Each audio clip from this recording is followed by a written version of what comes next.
Welcome everyone to Pathways Through the Orchard.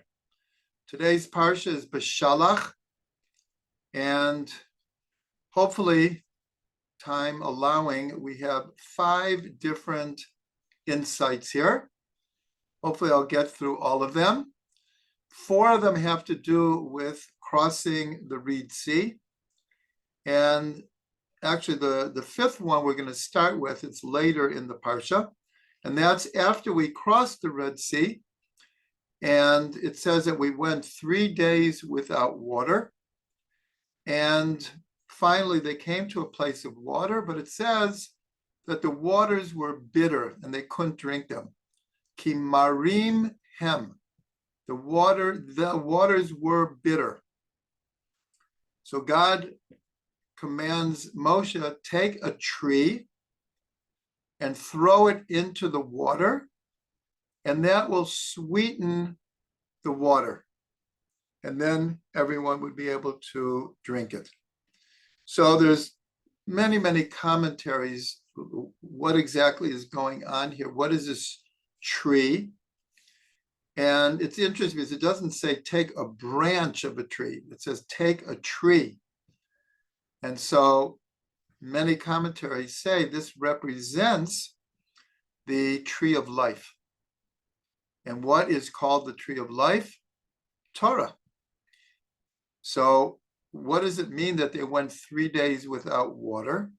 Well, we understand that that's the literal interpretation. They were thirsty. But the sages saw a deeper meaning here. Here's something we've quoted many times. Ein Torah, ein mayim ela Torah. There's no mention of water that isn't an allusion to Torah itself. So when it says they went 3 days without water, so our sages interpreted this to mean that they went 3 days without involving themselves in Torah. Why? They had just crossed the Red Sea. They saw miracles. They sang a song. That's what we will be discussing later. And also, when the Egyptians drowned in the sea, a lot of booty washed up on the shore. And so, according to tradition, there was a lot of gold and silver and all kinds of things, and people were like busy getting the booty, and we're not concentrating on Torah for 3 days. So even though this is a drasha, because the simple meaning is that they went 3 days without physical water. But because of this, the sages set, and actually it goes back to Ezra, and some say it goes all the way back to Moshe, the idea that we don't go 3 days without publicly reading the Torah. That's why we read it every Monday, Thursday, and Shabbat. So there's never a time that more than 3 days goes by without publicly reading the Torah. This is the source for it. The Baal Shem Tov says a very important comment on this when it says that the waters were bitter. Ki marim hem. So the Baal Shem Tov said it wasn't that the waters were bitter, the people were bitter from not having learned Torah and getting involved in Gashmiut, in the booty, that they just expected every day a miracle. And they went 3 days without a miracle, so they were bitter. And that's why the water was bitter. So of course, from this we learn that the way we look at the world is the way that the world looks back at us. If we're bitter, then the waters are going to taste bitter. So this is a very well-known teaching from the Baal Shem Tov. This is all an introduction to the idea of what is this tree that Moshe threw into the water.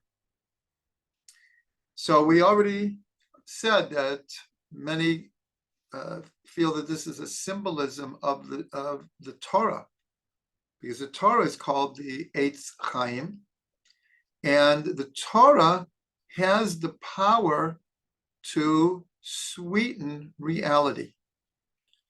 But to complicate things a little bit, there's also a tradition that the physical tree that Moshe threw in the water was a bitter tree, whether it was the bark or the leaves, but the tree was bitter.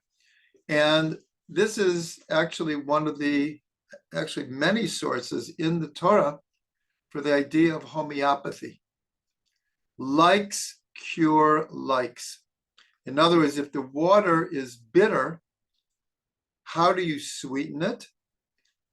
Through bitter. And the Talmud says that the way that God heals is not the way that human beings heal. Human beings, in great measure, heal through opposites, whereas God heals through likes. And so this is the idea of vaccination after COVID-19. So vaccinations don't always have like such a good reputation, but the fact is vaccinations have saved millions of people's lives over the last 100 years or so. But this is the idea that you put, these vaccinations were different though. That's why they're very controversial. But still, the classic vaccination is you put a little bit of the disease into the body, which in a sense forces it to make the antibodies to fight off the disease.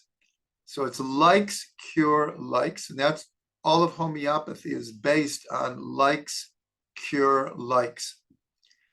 But the main point I want to make here is, if we're saying that the Torah, if the tree that was thrown in the water represents the Torah, and we also have a tradition that the Torah, that the tree was bitter, so how do we understand the Torah is bitter and yet it sweetens reality? And so I just want to make one point. It's a seemingly small point, but it's actually a huge point. For someone who is not versed in Torah, who is not brought up with the tradition or never had the chance to learn, and only looks at Torah, at Yiddishkeit from the outside with very little knowledge. So they'll look at the Torah and they actually can't believe that anyone observes it. Why would anyone take upon themselves so many restrictions? And especially, we began with the music for Shabbat. For someone who doesn't understand the spiritual treasures of Shabbat, and they only look at it from the outside without any real understanding. So what are they going to see? You can't do this, you can't do this, you can't do that. You can't, it's just a whole list of all the things that you can't do. And so that is what we're going to call symbolically a bitter look at the Torah. Someone who is not looking at it from the inside looks at the Torah as, and they're incredulous why someone would want to take upon themselves all of these restrictions. Of course, we know differently. We know the spiritual treasures of Shabbat, the bliss, the spiritual ambiance, the peace of Shabbat. And that peace comes through the restrictions. The restrictions is what opens up all the things that we can experience. So my point is just very simply that from an outside look, the Torah is bitter. So what sweetens reality about the Torah? And we could put it in just a few words: purpose, mission. People who are connected to Torah, I'd say in large measure, can't make huge generalities, but people find in the Torah not only a general purpose for being created, but a specific purpose and a mission in this world. And there are so many unhappy people in this world, and it's hard to come up with one or two reasons, but in great measure, people are unhappy because they don't really know what they're doing in this world. They don't have a sense of purpose, don't have a sense of, what am I doing here? Why am I here? What is my connection to my life in this world? What am I supposed to accomplish? And in great measure, this is what Torah gives us. This is what sweetens reality, is having a sense of purpose, a direction, limits. We'll make the same comment about limits. We'll call it modern Western society, freedom means no one can tell me what to do. I'm set up in life in a way, I'm rich enough, I'm powerful enough. I call all the shots. I don't have to be by anyone's clock. I'm under no one's thumb. I call all the shots. So this is a typical definition of freedom. Our definition of freedom is, again, for someone who doesn't understand Torah, would be incredulous that we consider having limits and having borders and having specific contexts for life as being the key to freedom. Because if someone tries to be everything for everyone all the time and being everywhere, they usually end up being nowhere at all, because it's just, the choices are just too much. We're just too scattered and we're not focused. Torah gives us a focus, gives us purpose, direction, boundaries, and a general mission in life. So that's the first idea I wanted to share. It's actually a very important idea, very important idea. Okay, the next series of bracha, we're going to get to it after the class, okay? You'll be first, okay? You'll be first. We're going to have a series of insights about crossing the Reed Sea and singing the song. So the first insight, I have to say, was inspired by my daughter, Devaria, that at one of our Pesach Seders, she noticed that the name for well, I call it the Reed Sea. Most people translate it as the Red Sea, but literally it means the Sea of Reeds. So I call it the Reed Sea. Yam Suf. Suf are reeds. But since it's it could be anyways interpreted as what today is called the Red Sea, that's how many people translate it. I'm going to call it the Reed Sea. So Yam Suf, if you take the letters and you permute them differently, It spells out mi Yosef, from Yosef. The same letters, Yam Suf, from Yosef. My daughter pointed this out at the Seder because we have a tradition that one of the reasons or the merit that the Reed Sea split open was because Moshe had brought the bones of Yosef for burial in Israel. That at the end of the book of Genesis, so Yosef asks that when they come out of Egypt, that they remember to bring his bones and bury in Israel, where he is buried in outside of Shechem, Kever Yosef. And so we're told that when they came to the Reed Sea, it opened. There's a number of versions. One, the text itself said that Moshe hit the water with his staff. The other major tradition is that Nachshon ben Aminadab, the prince of the tribe of Judah, of Yehuda.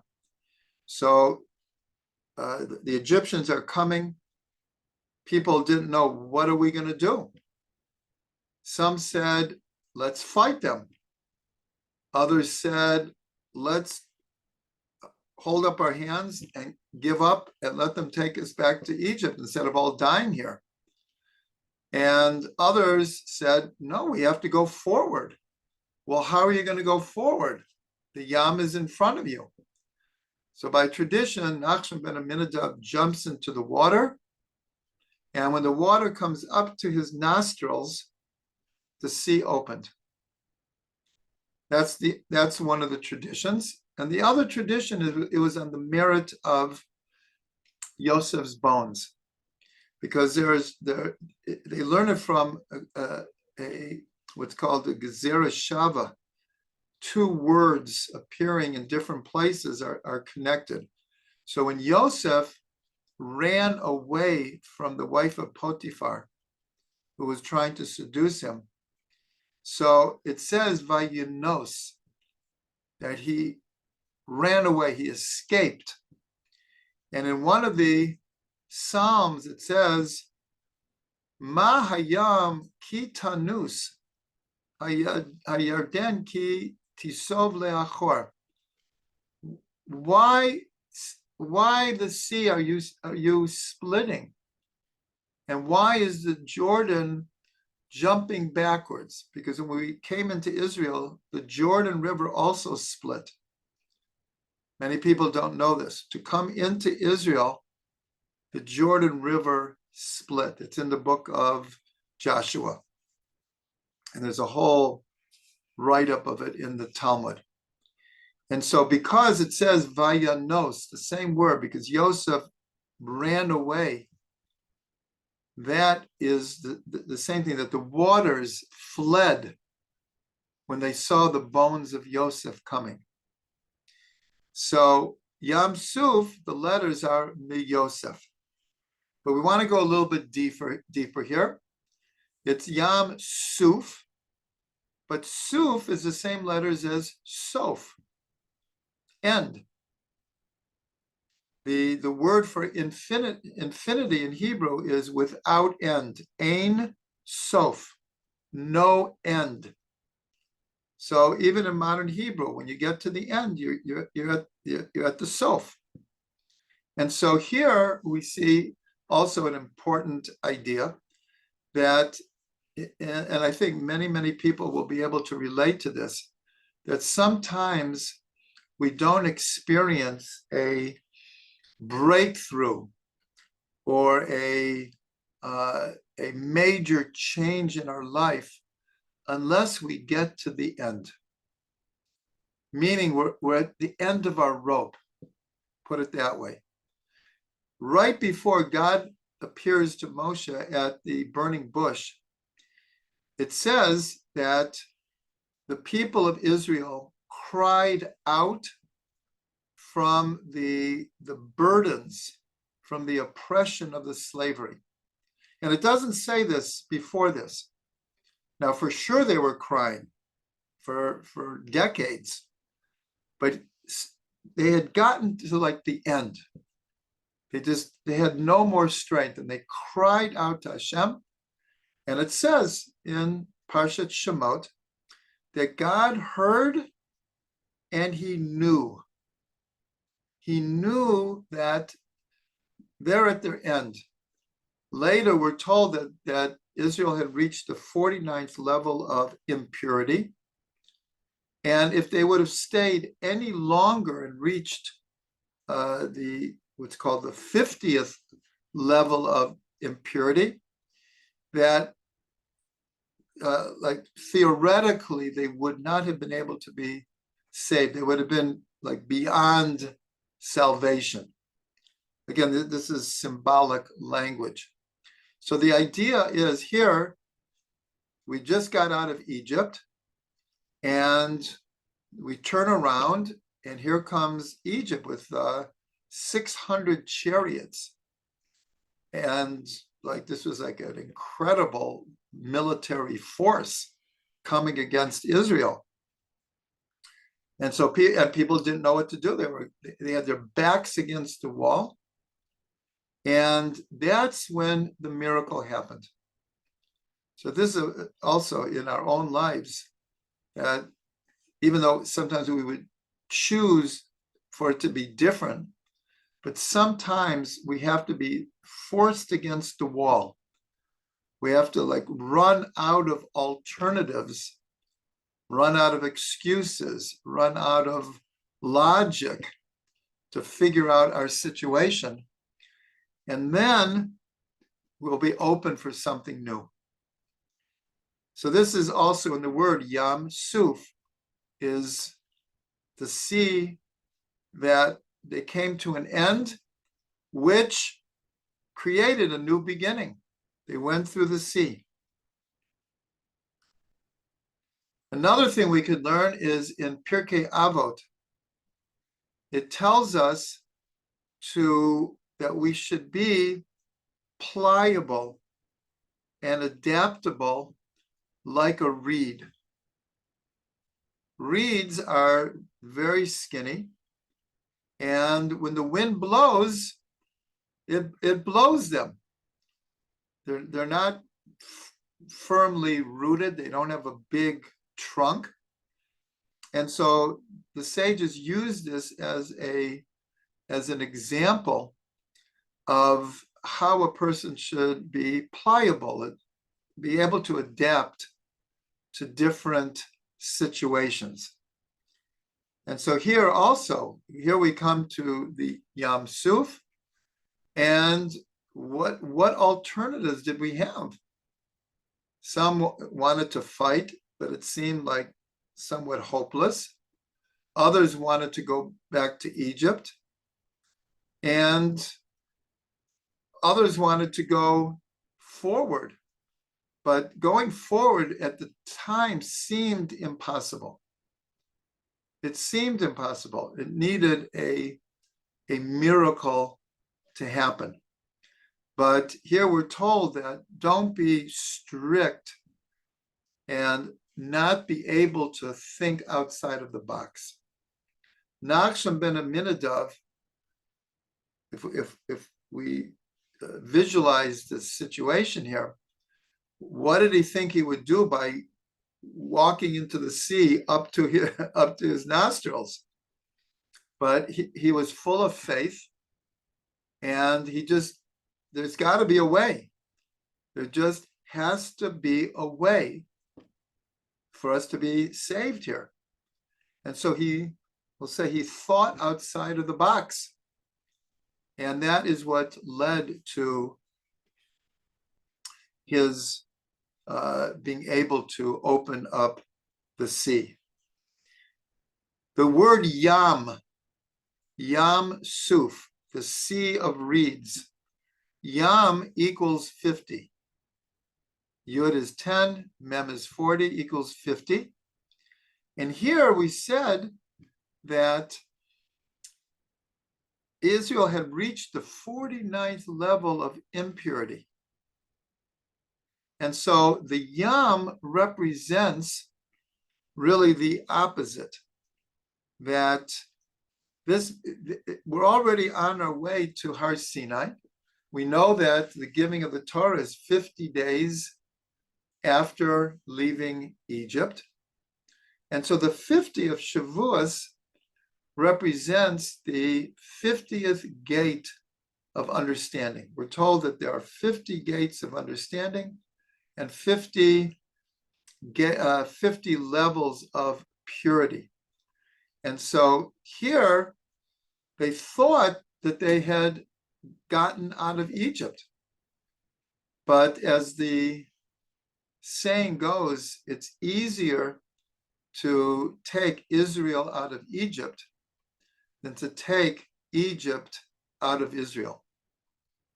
Or it's easier to take exile. It's easier to take Israel from exile to freedom than to take exile mentality out of Israel. That's how we ended up wandering in the desert for 40 years, because the people had not gotten beyond a certain exile consciousness. So here the Yam Suf, just when they got to the end, they got very close to the 50th level of impurity. The sea opens, which is now going to lead them to Har Sinai and receiving the Torah on Shavuos on the 50th day. So all this is alluded to in this name, Yam Suf.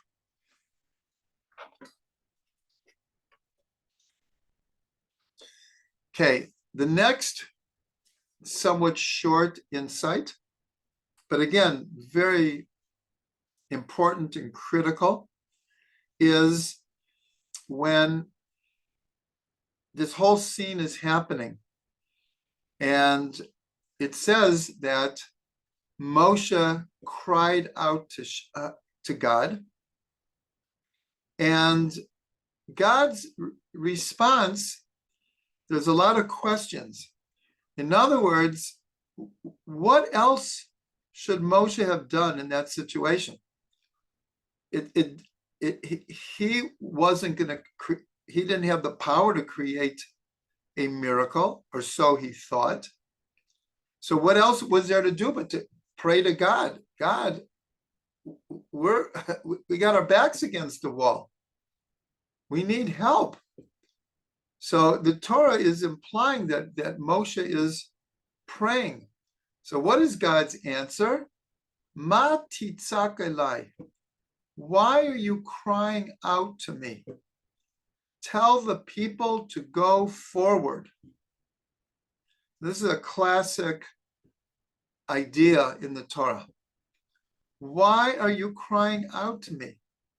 But we know why Moshe is crying out to God. But God is trying to tell him something else. And that is, there is a time for prayer and there's a time for action. And prayer, actually, as we're acting, we could be praying also. It doesn't preclude praying.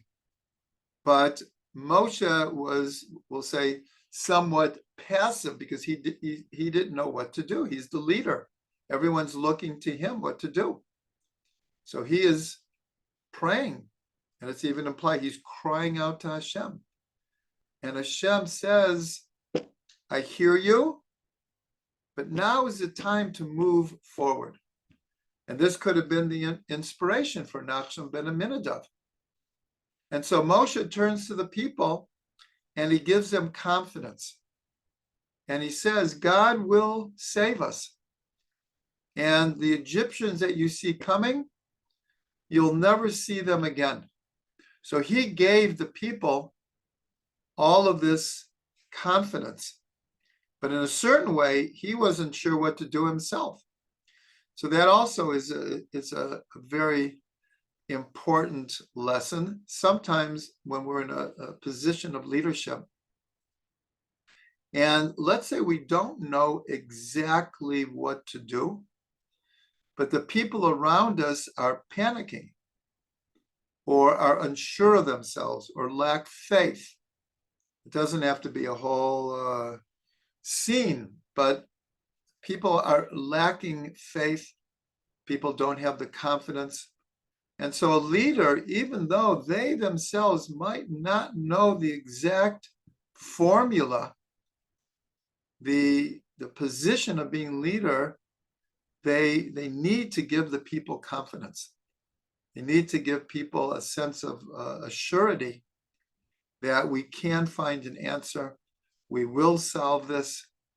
We will be successful. I have to say that for those of you who have been following Living with the Times or my different messages in the email, that I'm always trying to give a optimistic, hopeful message, even though I don't know exactly how to end this war right now.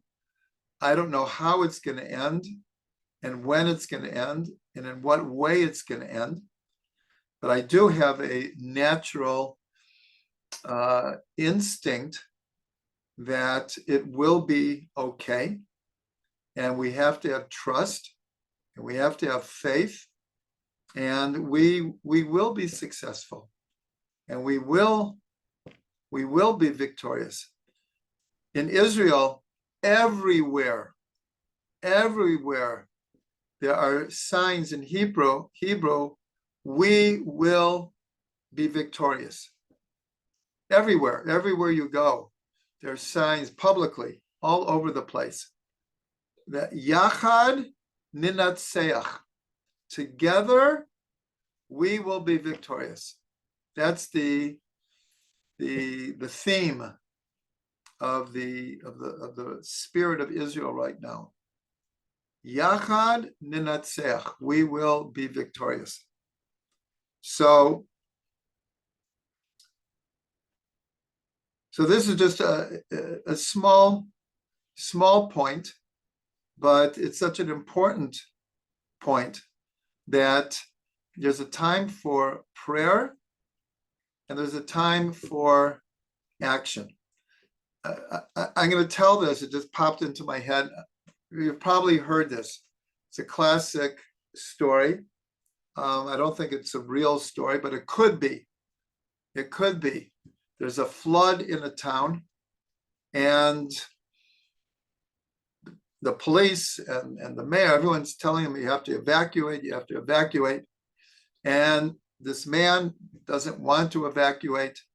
And all of a sudden, the first floor of his house is flooded.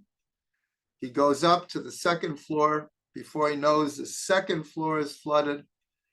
He goes out to the roof, like, what am I going to do?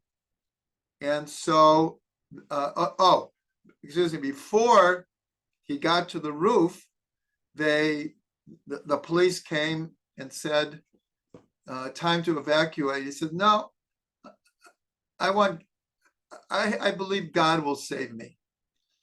And then they, sent text messages, get out now.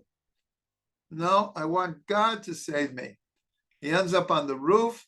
They come with a helicopter and they put down a ladder rope, and they say, get on the ladder. And he says, no, I want God to save me.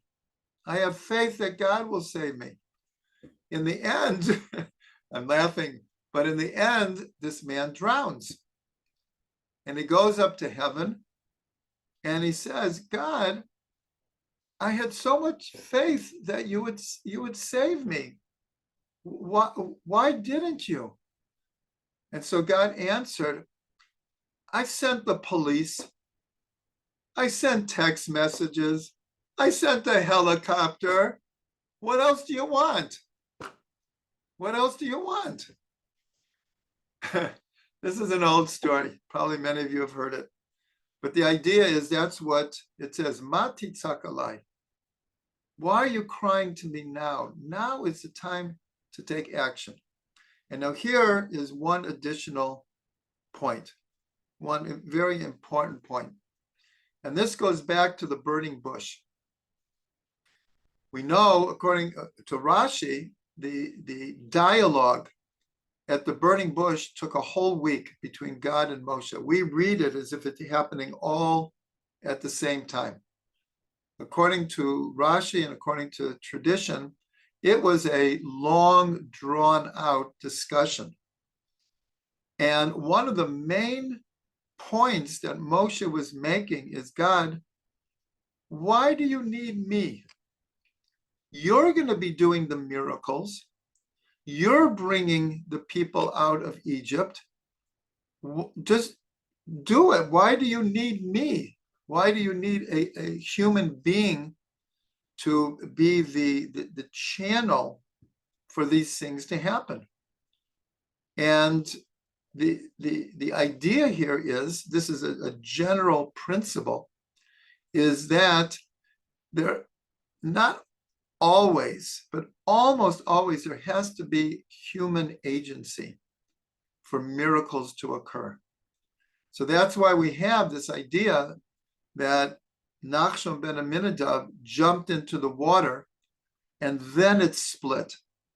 And we could even say with the bones of Yosef also, the fact that Moshe, the night they were leaving Egypt, he went and found the bones of Yosef and took it with him.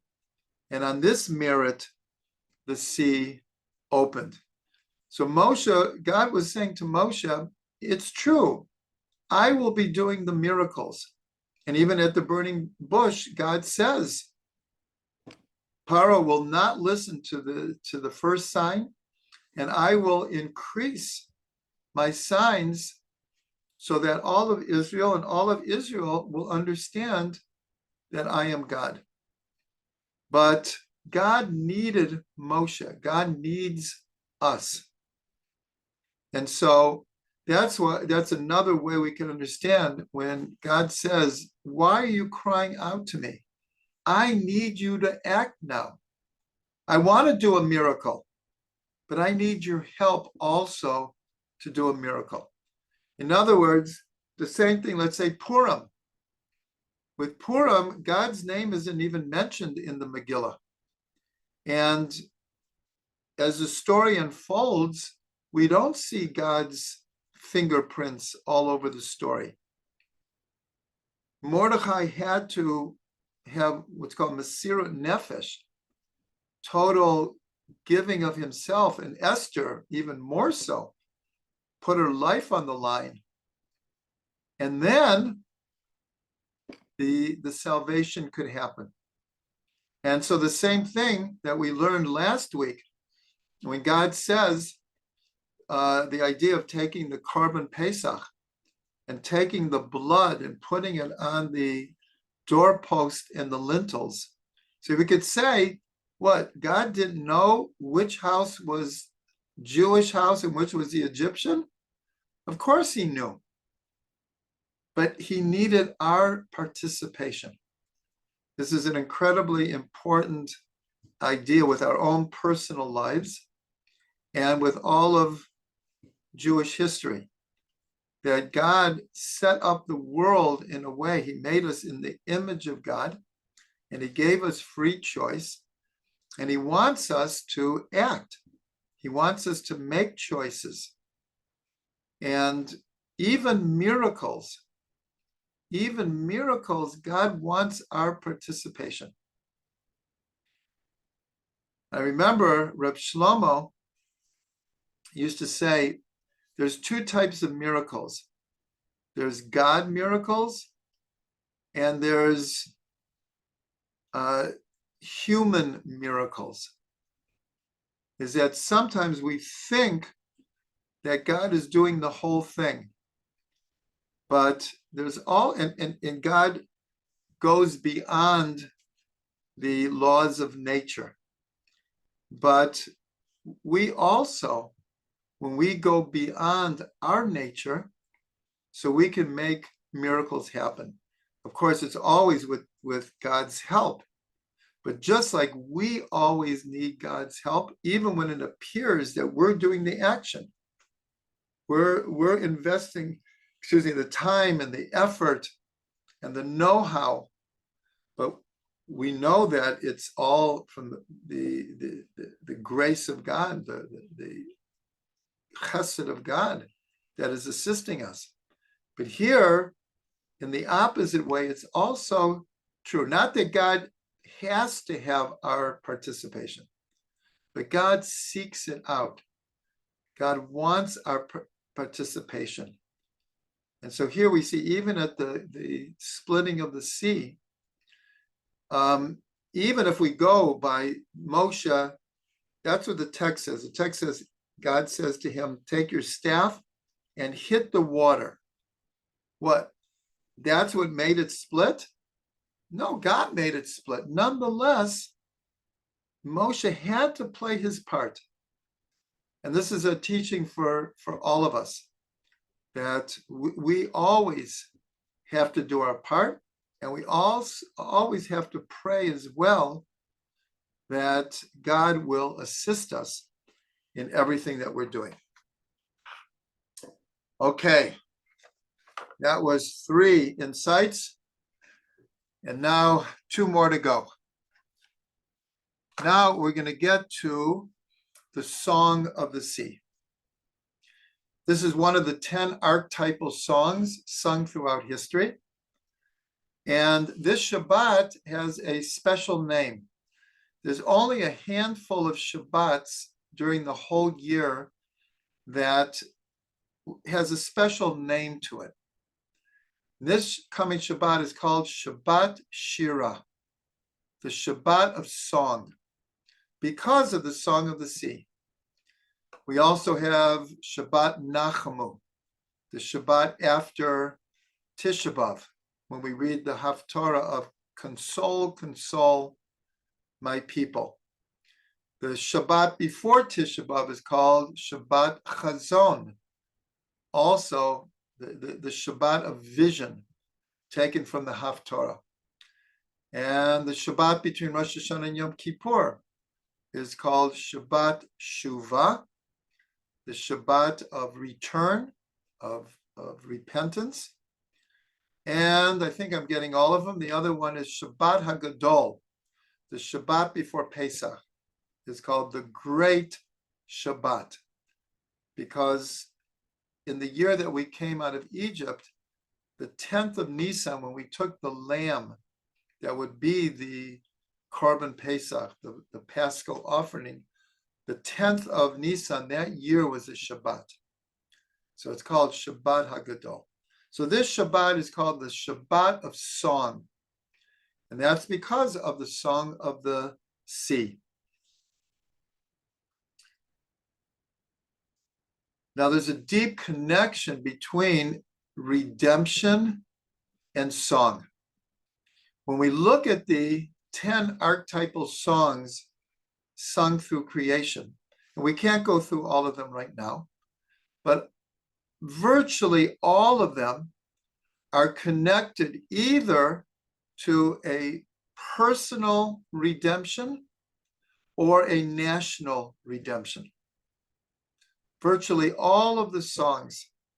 Chana's song is from a personal redemption. Devorah's song was after defeating Sisera. And there was this great redemption. The Song of the Sea, we were finally redeemed from Egypt. And many of the other songs are for either a personal redemption or a national redemption. So redemption and song go together. There's a very deep connection. And this is connected to the fact that Tu B'Shvat is this Wednesday night and Thursday. Tu B'Shvat will always come out in Parshat Beshalach. Always come out in Parshat Beshalach. And I'm not going to go into deeply because I'd like everyone to take advantage of living with the times, because on Tuesday and Thursday, I share different ideas about Tu B'Shvat and its connection to the Parsha and its connection to redemption. So that I'm going to let everyone hopefully take the 10 minutes and listen to and watch your Living with the Times. But song and redemption go together. And one of the reasons is, I'm going back to the burning bush. At the burning bush, God revealed a name that is only appears in the Torah one time. And that's when Moshe says to God, when I go back to Egypt, like you want me to, and they ask me, who sent you? Who should I tell them? And God answers with a name that is only used one time. Ekia Asher Ekia. I will be that I will be. Ekia Asher Ekia.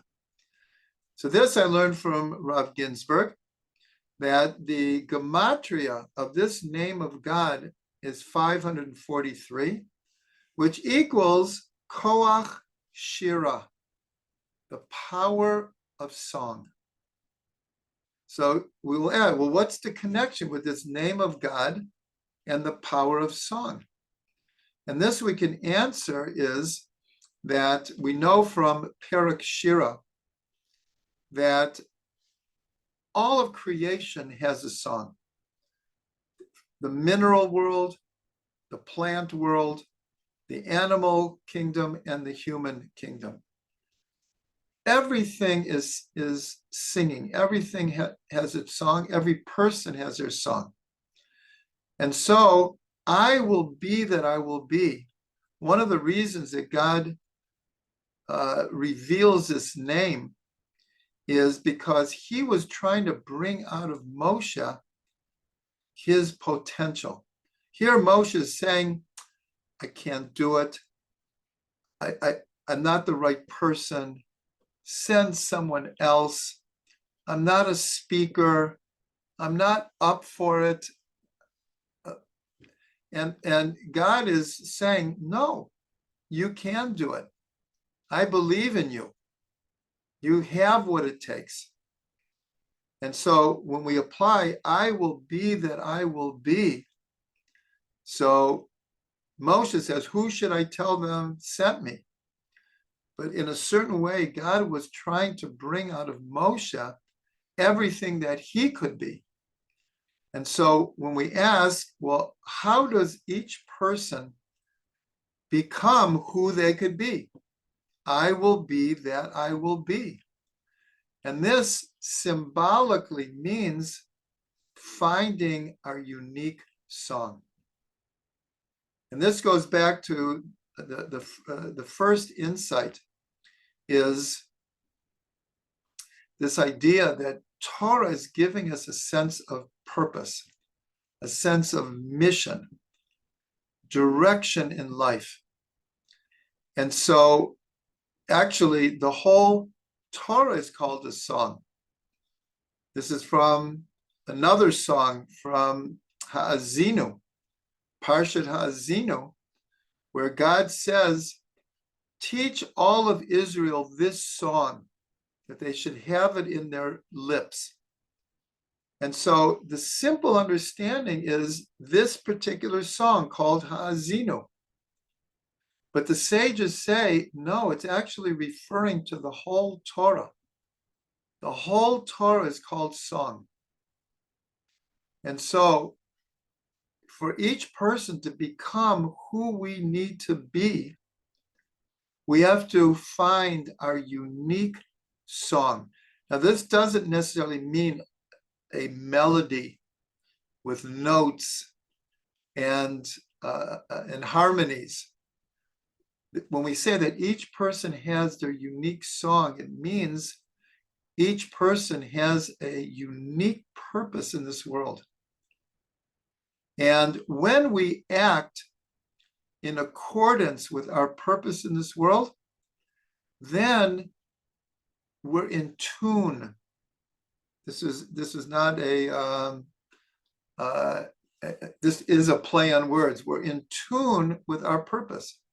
We're in harmony with our purpose. Now, let's say we're acting in a way, or thinking in a way, or speaking in a way that is not conducive to who we really are. We're upset, we're angry, we're confused, whatever. So this becomes cacophony. We're not in tune with our song. And like we say in Perek Shira, every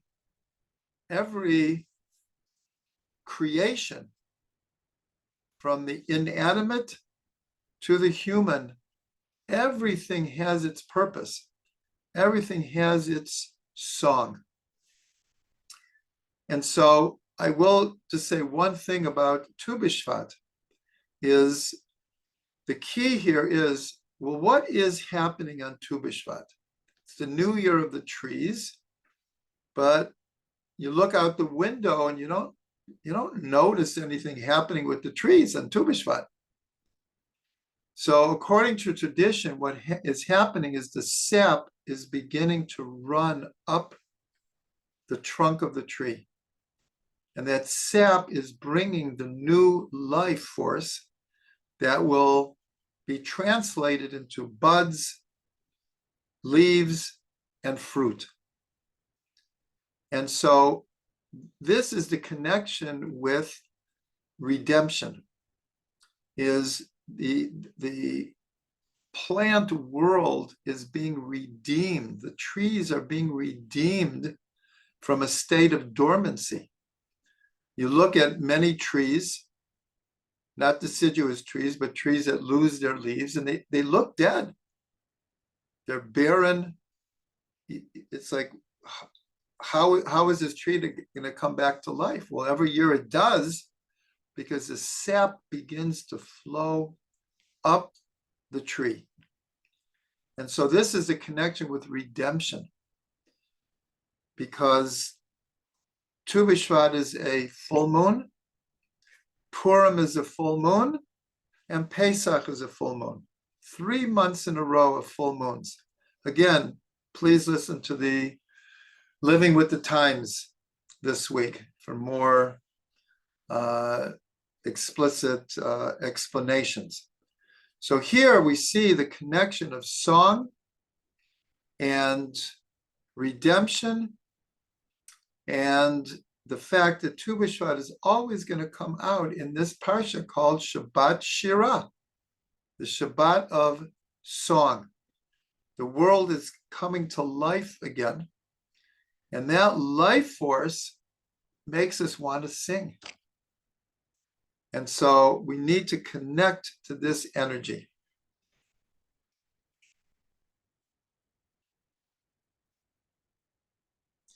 So one last idea in this insight is there's this idea that when we read the Torah, and when literally living with the times, it arouses the original energy of what we're reading.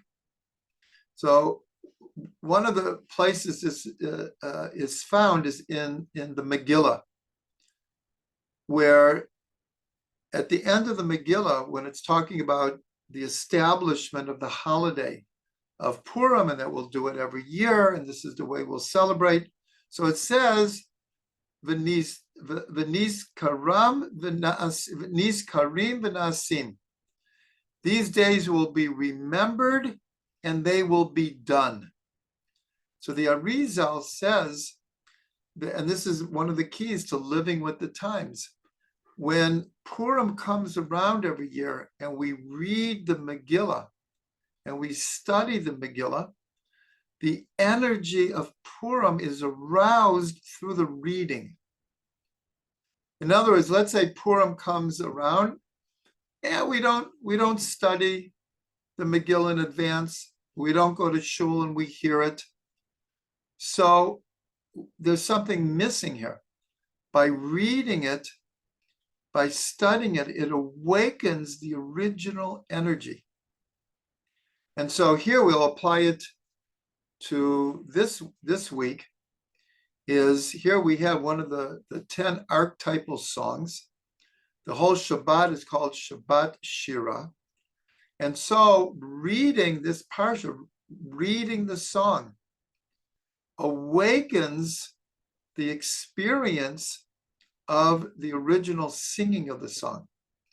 We're told that the most simple person in Israel had a vision.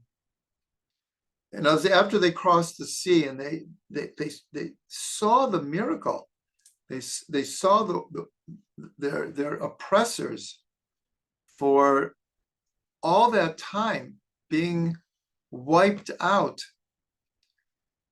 And then they were inspired to sing. So it says the lowest neshama in Israel had a vision greater than Ezekiel when he had the vision of the chariot. The first chapter of the book of Ezekiel. That's our Haftorah for Shavuos. In other words, the inspiration was so phenomenal, but that's connected with song. And so we have, and this goes through the whole year, when we learn and we read the Torah publicly, it arouses the original energy for us to get in contact with it. It's a very, very beautiful idea, an important idea. It's the same thing very, very much with the Seder of Pesach.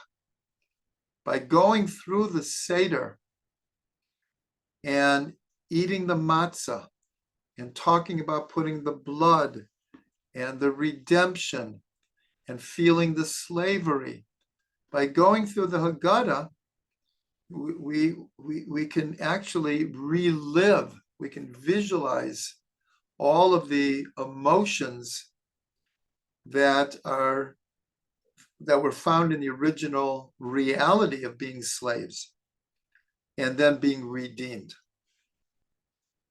So this is a very important idea, that the Kriya awakens the energy of the day. Okay, it's getting a bit late, but one more idea here. And that is the crossing of the Reed Sea occurs on the 7th day of Pesach.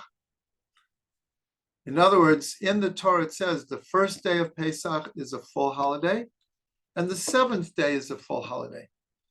Well, when God commanded this was even before we crossed the Reed Sea. Because for God, past, present, and future are all happening at the same time. So we crossed the Reed Sea on the 7th day of Pesach. That's what we read in the Torah, and that is the energy of the 7th day. But when we look at the song, the introduction is Az Yeshir Moshe U'Bnei Yisrael Et Ashira Azot Lemor. And then Moshe and Israel will sing this song. So everyone, because the grammar is not that they, in the past, it's not Az Shar, and then they sang, or Sharu. It says Az Yashir, they will sing.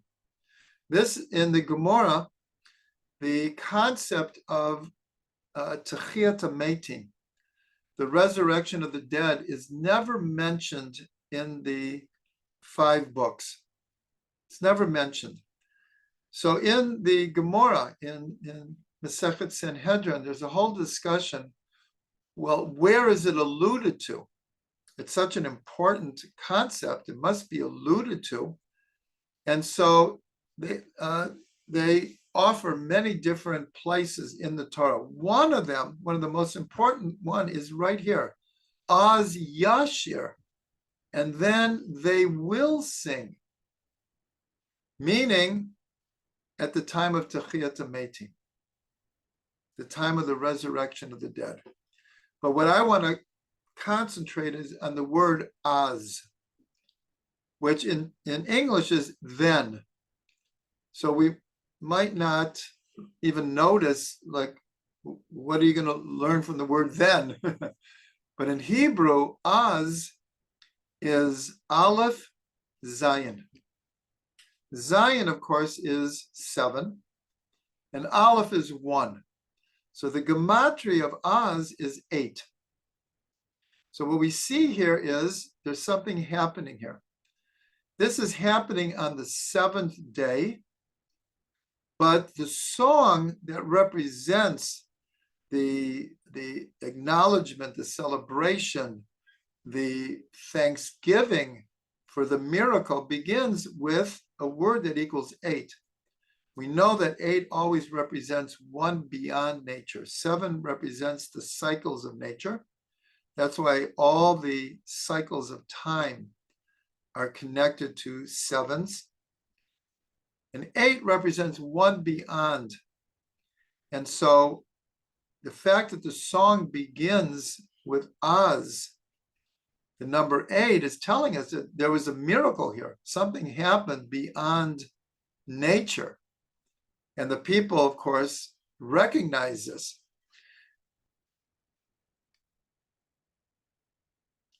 But then there's another part here, and that is we have the first day of Pesach.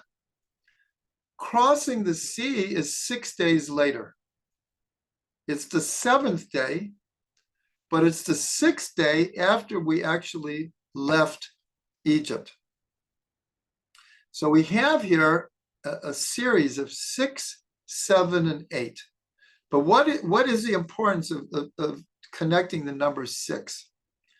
And this is what we mentioned before, that according to tradition, it was on the merit of the bones of Yosef that we were able to cross the Yam Suf. Yosef, the tzaddik, is always connected to the sphera of Yesod. Yesod is the 6th of the 7 lower sphirot. So there's like a flow here from 6 to 7 to 8. And each one has its place in understanding the Yam Suf here. Now, one of the images that is given over in the Torah and later in Psalm 66 is Hafach Yam Liyabasha. The sea turned into dry land. Well, it's not literally, because the sea split and revealed the dry land for them to walk through.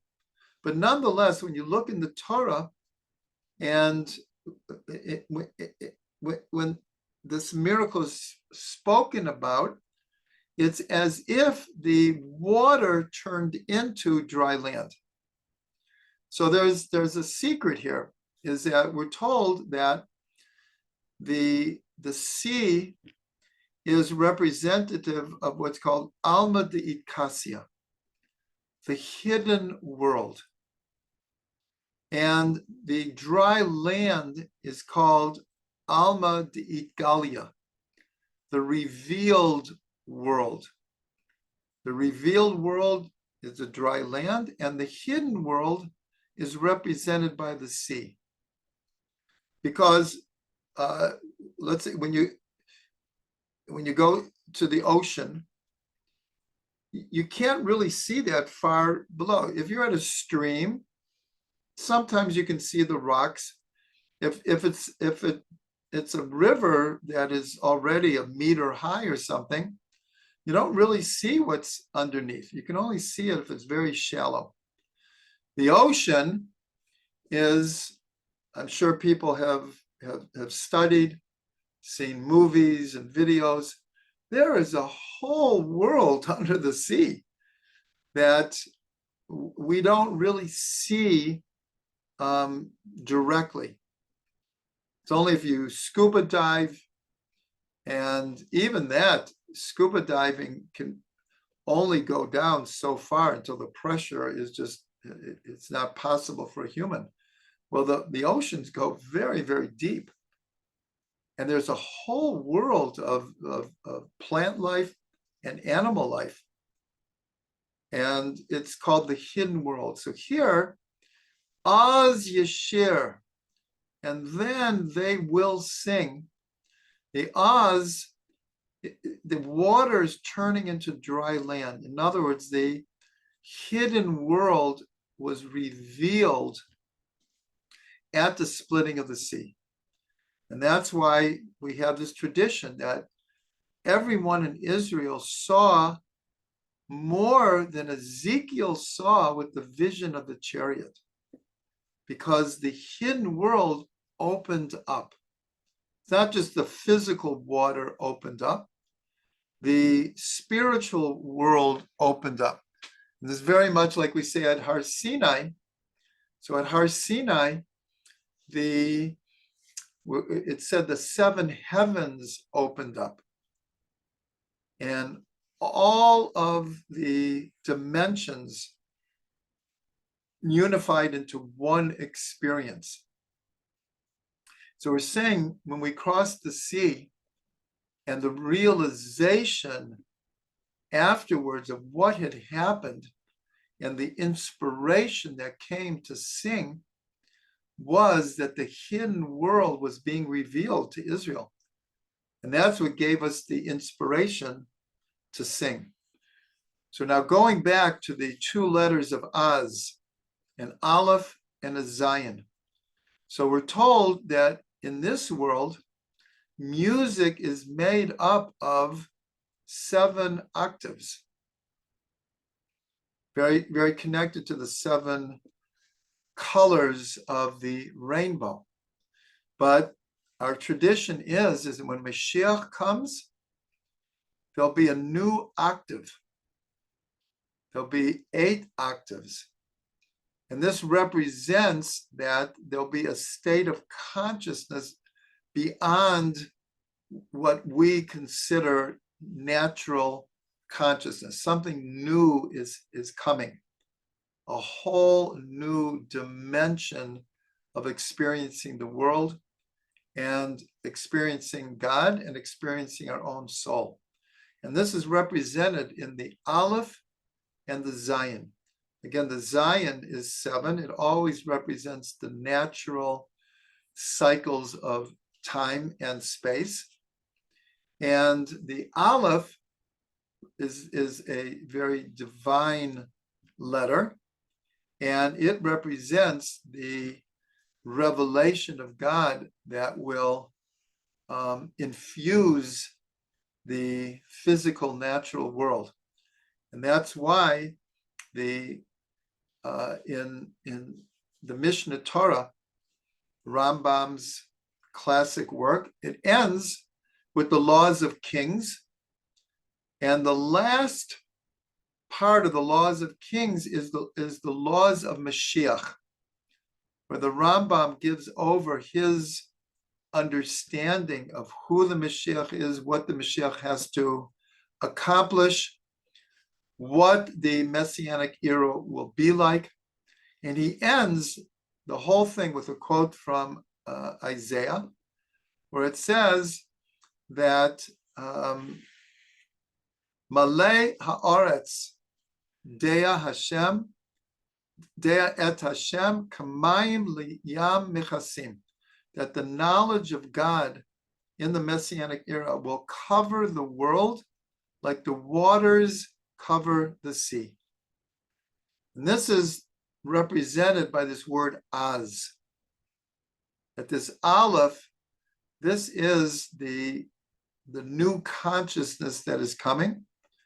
that will reveal, just like the waters turn into dry land, represents that the hidden dimensions of reality will be fully revealed and will cover the world like the waters cover the sea. The knowledge of God will cover the world like the waters cover the sea.